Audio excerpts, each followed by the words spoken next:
Muy bien, muy buenas noches con todos. El día de hoy tenemos a Luis Carrillo Pinto, periodista deportivo especializado en negocios de este rubro, con pasado en medios tradicionales como el Diario 11, el ex CMD, ahora Movistar Deportes, y ahora con presencia en medios digitales como en el canal de YouTube Biz Plus y también en el canal YouTube propio de él. Vamos a abordar el tema de los desafíos que presentan los periodistas deportivos peruanos en YouTube. Luis, ¿qué tal? ¿Cómo estás? Bien, Renato, gracias por la entrevista. Muy bien, y para iniciar esta entrevista, quería consultarte cuál es la principal característica en cuanto a la producción de contenidos deportivos de YouTube que la diferencia con los medios tradicionales. ¿Qué es la principal diferencia entre ambos casos? Ahora, en los últimos años, especialmente los últimos 2 años, Renato, hay un cambio respecto a la producción de contenido deportivo. Se ha vuelto mucho más profesional, está mucho más cercano a la televisión. Y ya no es únicamente el streamer transmitiendo desde una habitación, desde su casa. eh, un stream deportivo como lo puede hacer, por ejemplo, Davos Ace o La Cobra. No, ahora ya son estudios mucho más profesionales que han reunido a periodistas deportivos que tienen un recorrido en la televisión, por ejemplo, y ahora están haciendo podcasts. Es decir, hay una competencia muy fuerte en YouTube con proyectos nuevos que no son manejados por medios tradicionales, sino son nuevos emprendedores. Hablamos del caso peruano, por ejemplo, el canal de María Pía, el canal de Horacio Zimmerman, eh, el canal de Mr. Pitt. Es decir, no son medios tradicionales, son emprendedores que el día de hoy se han juntado con otros periodistas deportivos de reconocimiento en el mercado y han armado proyectos. Y estos proyectos son cada vez más profesionales, tienen un switcher, no como el de un canal de televisión, pero bastante parecido, buenas cámaras, iluminación, estudios, es decir, hay una inversión de por medio y están tratando de competir desde un formato que es distinto a la televisión desde el propio formato periodístico del programa, porque son programas de conversación, que es lo que está en moda actualmente en los podcasts. Mientras que la televisión tradicional tiene un mayor énfasis en la cobertura de los hechos deportivos, ¿no? Tú ves a los canales de televisión básicamente haciendo cobertura en los entrenamientos, porque tienen mayores recursos de tener una móvil, camarógrafos, accesos a los entrenamientos, a los estadios, y son los que tienen mayor presencia, especialmente en los noticieros deportivos, que a pesar de que han perdido mucha audiencia, todavía siguen vigentes en los medios de comunicación. Pero lo que estamos viendo es un streaming mucho más profesional, con mucho Claro. mayor inversión, con mayor capacidad económica para contratar talentos. Yo, por información que manejo, obviamente, hay periodistas que están trabajando en streamings deportivos ganando mucho más dinero de lo que se pagan actualmente los sueldos para talentos en televisión abierta y por cable. Es decir, Claro. el streaming además entra en una competencia muy fuerte, feroz, eh, porque son varios proyectos que están buscando marcar un posicionamiento y tener el liderazgo, Ahora, ahí, sabiendo de que la publicidad se está yendo a ese mercado. y justo en lo que comentabas, hablando ya, abordando el tema de los talentos, ¿el tipo de contenido influye en la credibilidad del periodista deportivo en YouTube o quizás la experiencia, el bagaje que tiene ya en los medios pesa, es más relevante? Lo que estoy viendo es que hay periodistas que sí están sabiendo manejar su imagen en televisión y en YouTube, pero hay otros que se transforman, que Mm, son otros personajes, que se los ha comido el personaje, mm, que quieren ser relevantes en YouTube, entonces entran mucho más a la polémica, cambian su forma de hablar, si ahora tienen que decir lisuras las dicen, si tienen que alzar la voz la alzan, eh, y eso ya no es una transformación, porque una transformación tiene un propósito. Eso es un cambio, ¿no? En la manera de comportarse frente a cámaras. ¿Y por qué? ¿Por ser más viral? Y por querer estar presentes, por querer estar vigentes, por querer ser virales. Eh, no es bueno personalizar los casos, pero estoy viendo varios casos que no me está gustando esa nueva faceta. Yo creo que un periodista debe mantenerse en su propia línea periodística Mm. y ser los argumentos que utiliza para debatir un tema los que hablen por él y no la manera como se comporta frente a cámaras. Ahora, bajo ese contexto, ¿consideras que existe un declive en el periodismo deportivo peruano en YouTube? Lo que pasa es que el formato de YouTube es otro, requiere mucho menos investigación, menos cobertura de los eventos deportivos. Lo que estamos viendo es simplemente periodistas siendo protagonistas de la noticia. O sea, la noticia ya no es la protagonista. El protagonista es, el protagonista es el conductor del podcast.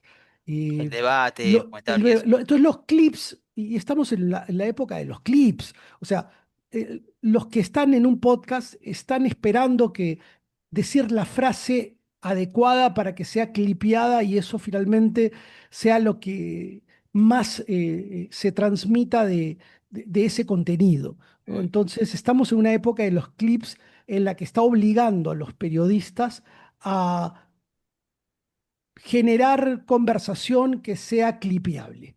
Y eso Mm. puede ser peligroso porque los argumentos quedan de lado, queda de lado lo que sea clipeable. Y no siempre lo que es clipeable es bueno, es lo que más llama la atención únicamente. Claro. Ahora, yendo al lado del presupuesto, el presupuesto para invertir en equipos tecnológicos para un programa de YouTube, ¿es alto, es bajo? ¿Cómo lo ves? Lo que pasa es que ahora ha cambiado mucho, Renato. Tú puedes tener una consola de video eh, por menos de $300. Puedes tener tres cámaras por $1.000 cada una, una consola de audio, tus luces. O sea, con $5.000 te puedes armar un estudio de podcast, ¿no? Esto era imposible hace 5 o 6 años. Te tenías que gastar mucho más dinero, pues. Entonces, esto ha generado que sea mucho más accesible armar un estudio para hacer este tipo de producciones, ¿no? Claro. Ya no es necesario gastar tanto dinero en armar un switcher. Quizás lo que va a ser siempre mucho más caro son las PCs, porque son PCs que necesitan streamear. Y para el streaming sí necesitas una computadora con una buena tarjeta gráfica, con un buen procesador, ¿no? Entonces estas pueden ser quizás lo más caro de todos los equipos. Pero hoy armar un estudio de streaming es mucho más económico de lo que era hace 5 años. Tanto lo que es luces, micrófonos, todo está mucho más accesible. Lo pides por internet y te puedes resultar bastante económico. Ha cambiado todo. Antes armar un estudio te podía costar arriba de los $25.000 hace cinco Oh, años. bastante. Y ahora te puede llegar a costar 5, $10.000 si tienes buenas Oh, cámaras. No, la PC y las claro. cámaras es lo que más cuesta. Ahora, ¿qué equipos tecnológicos son los básicos para realizar periodismo deportivo en YouTube? Em, lo necesario, básicamente. Y depende, ¿no? Lo más importante, primero tienes que tener un espacio, o sea, para poder recibir a invitados y demás. Entonces, eh, yo recuerdo que Horacio Zimmerman hacía sus primeros programas de doble punta, los hacía en su departamento. Ahí tenía su estudio, o sea, el estudio lo puedes armar en tu departamento, pero luego en el departamento tenía tres cámaras, tenía una PC o dos para la transmisión, donde tenía conectadas a través de una consola de video las cámaras, una consola de audio, Claro. micrófonos de buena calidad, una mesa, el estudio, la escenografía, las luces. Hay todo una serie de equipos, como los que estoy mencionando, que son vitales para armar un podcast, pero te puede costar entre 5 muy, muy baratos, con cosas mucho más baratas, de $10.000 ya te armas un buen estudio de podcast. O sea, eh, está mucho más accesible lo que era hace 5 años definitivamente. Ahora, ¿existe un tipo de contenido específico para fidelizar a la audiencia en YouTube en este rubro deportivo? ¿Qué funciona? A veces la audiencia es muy difícil de reconocer qué es lo que funciona o lo que no funciona, ¿no?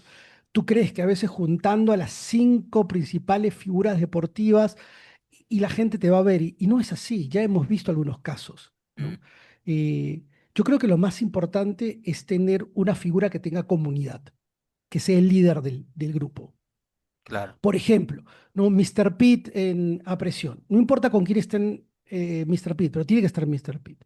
Eh, l- este equipo que ha armado Horacio Zimmerman en doble punta, me parece que Horacio es un muy buen líder desde la parte periodística y se ha juntado con otros muy buenos periodistas de experiencia y otros con muy buenos contactos y también conocimiento de todo lo que pasa en el mundo deportivo, como César Vivar. Entonces, eh, y ha conectado. Estamos hablando de productos que han conectado. Está el caso de Mauricio y Michael, que quizás no hacen tanta audiencia, pero hacen una audiencia promedio que es bastante buena y también tienen muy buenos proyectos y un gran proyecto, porque tienen un estudio potente y tienen talentos que son reconocidos en el mercado. Eddie Fleischman trabaja con ellos, Christian Kudwalker trabaja con ellos, entonces no es poca cosa, ¿no? Yo creo que estos proyectos hay proyectos interesantes que lo más importante es que son emprendedores los que lo han hecho, no son medios de comunicación. Claro, Detrás no está el comercio, no está la República, no está Depor, que también tienen sus propios proyectos, sino que son emprendedores los que lo han realizado. Pero hay otros que tienen muchísima experiencia en el mercado. No sé, Alberto Bengolea también lanzó su podcast, pero le cuesta lograr audiencia, ¿te das cuenta? Entonces, claro. no haber tenido un pasado de años en el periodismo deportivo no te asegura nada. Digital es una nueva audiencia, gente mucho más joven, que quizás nunca te vio en televisión, Ujú. que es que por ahí se entera que estuviste en televisión, pero no te vio, no te siguió, y si te vio no se conectó contigo, y tampoco se está conectando contigo en digital. Entonces, Claro, ¿qué es claro. lo que buscan? Y muchos dicen que buscan polémica, brutality. Yo creo que están buscando otro tipo de contenido de mayor calidad, ¿no? ¿Por qué sí se conectan con Luisito Comunica? ¿Por qué sí se conectan con MrBeast? ¿Qué hacen ellos no son streamers, son youtubers, pero son de los más importantes del mundo? ¿Por qué se conectan con Davos Eneise? ¿Por qué se conectan con Fanodric? ¿Te das cuenta? Entonces, de repente lo que quieren los jóvenes es que les hables de manera más cercana, ¿no? Y eso no significa decir lisuras, sino que estar metido un poco más en su conversación. ¿Qué Mm, conversan los chicos en las universidades respecto a deportes? Eh, ¿Qué manera tienen de expresarse? Quizás hay una nueva manera de decir las cosas y estos conductores no lo saben. Entonces hay que estar metido en la conversación de los jóvenes. Eso es muy difícil. A mí me pasó cuando estuve en los esports. Entonces estaba tan rodeado de gamers que entré en su conversación y en la manera como tienen ellos de expresarse y decir las cosas. claro, claro. O sea, Entonces, para conectarte tienes que entender su lenguaje. ujú. Ahora, ahí justamente hablando de la audiencia, ¿qué tanto influye en el periodista deportivo? O sea, si un periodista deportivo, digamos, comienza a hacer contenido en su canal de YouTube de diferentes tipos y le funciona uno en específico, ¿crees que influye y va a quedarse solamente con ese uno o piensas que no?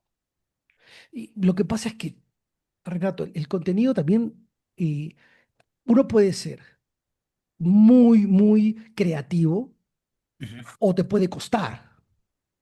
¿Me entiendes? O sea, si yo hago un seguimiento de Nacho Buse en el Roland Garros, desde que llega a París y juega su primer partido, seguramente ese contenido lo va a ver mucha gente, porque es un contenido exclusivo, pero tengo que estar en París y un pasaje a París y el hotel en París ya me gasté $5.000, ¿me entiendes?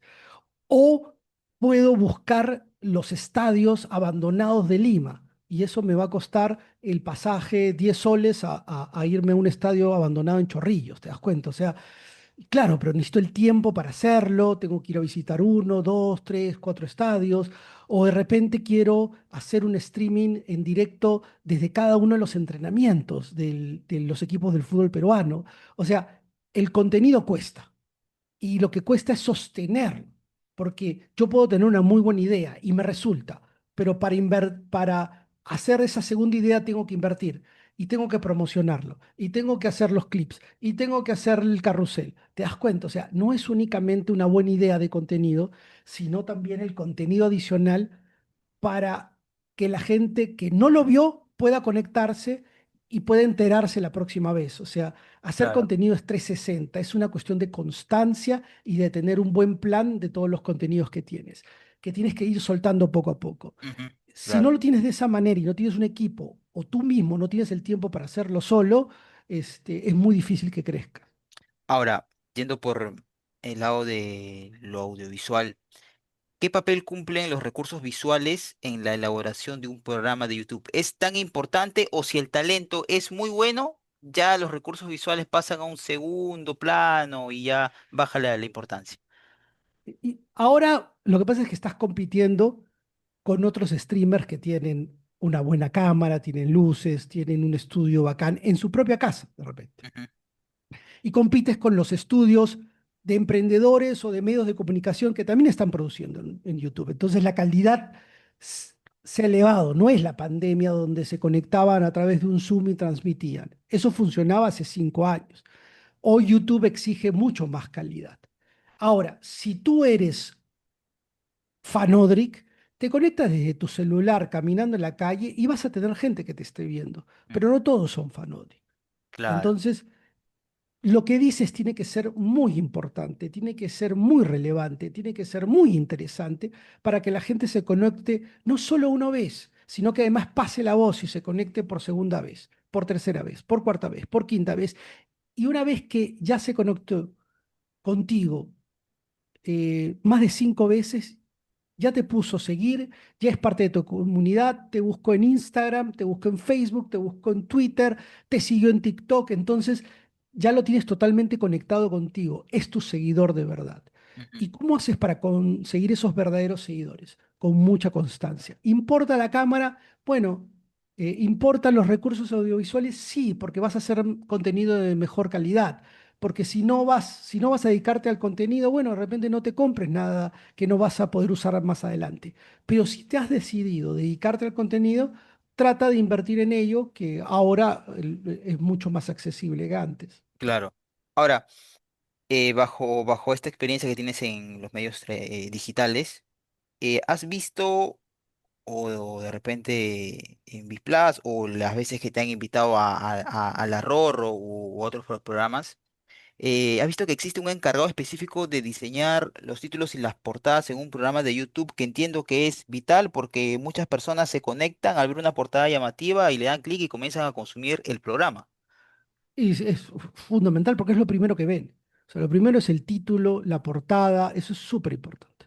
Para un, para un podcast, para un video, para un streaming, la portada es fundamental. Así que eh, tiene que haber un diseñador y ahora hay muchos recursos, incluso con la inteligencia artificial para hacer unas portadas increíbles. Así que no es un problema el día de hoy, más bien creo que la inteligencia artificial ha ayudado mucho para que los programas tengan muy buenas portadas. Es más, muchas de las portadas que vemos actualmente en YouTube son hechas por inteligencia artificial y te das cuenta rápidamente. Ajá. No, imagínate, la inteligencia artificial ha sumado, le ha dado un plus a las portadas y en general al contenido en YouTube. Exacto. Ahora, ¿qué tanta diferencia hay en una rutina laboral en medios tradicionales respecto a YouTube? ¿Es igual de intensa la jornada laboral en un medio tradicional? ¿Cómo lo ves tú? En esa diferencia, ¿no? Creo que los medios independientes pueden trabajar de manera remota, tienen otras facilidades, son más flexibles. Los medios tradicionales requieren un horario, hay que estar en la oficina, hay que trabajar ahí en la isla de edición, en la sala de producción, de redacción, o sea, requiere un trabajo más presencial el medio de Mm, comunicación, mientras que lo que es independiente puede ser hecho de manera más remota, algunas cosas, ¿no? El operador de switcher tiene que estar ahí, pues al momento de hacer el streaming, pero de repente el clipero puede estar en su casa, claro, el diseñador puede estar en su casa, entonces pero los medios de comunicación tradicional en algunos casos sí exigen a la mayoría de sus colaboradores estar presentes y tienen otro tipo de beneficios, eh, qué sé yo, ¿no? Pero ya cada vez menos gente trabaja en los medios tradicionales. Es muy difícil el día de hoy conseguir un trabajo en un medio tradicional y que tampoco te ofrece mucho más que un medio independiente. ¿Quiénes han sido favorecidos de esto? Los periodistas, que ahora tienen más alternativas de trabajo. O sea, ¿quiénes están trabajando en estos programas de streaming? Los periodistas. mm, Entonces, se ha abierto una nueva puerta que antes parecía que se estaba cerrando por todos lados. claro, claro. Ahora, has producido podcast para Yape, entre otras marcas como la Pontificia Universidad Católica del Perú. ¿Cómo se estructura una jornada diaria para equilibrar la producción, la postproducción y la publicación de contenidos? ¿Eres más de inmediatez? ¿Cómo ves este panorama? Eh, lo que pasa es que hacer un podcast tampoco no es tan difícil. O Ujú. sea, si tú tienes todos los recursos, tienes el estudio, tienes el tema, tienes el talento, tienes el entrevistado, tienes el formato del podcast, tienes el encargado que va a hacer las animaciones, que te va a hacer toda la parte audiovisual, que luego va a hacer la postproducción del programa, tienes que tener un equipo. O sea, no es algo que lo haces solo. No, yo cuando hago el podcast de Yape, hay una persona que es un director de Switcher, pero se encarga de poner las cámaras, y luego ya tiene él todos los assets para poder hacer la edición y postproducción del programa, hay una parte periodística para seleccionar los títulos, o sea, hay un trabajo de equipo, no es una cosa que se hace de la noche a la mañana, hay un trabajo de equipo y por suerte nosotros lo hemos podido llevar bastante bien. Bueno, Luis, eso ha sido todo por hoy. Muchas gracias. Muchas gracias No, por gracias haber a ti, aceptado esta Renato. entrevista. Gracias, Renato. Más bien ha estado muy interesante las preguntas. Listo.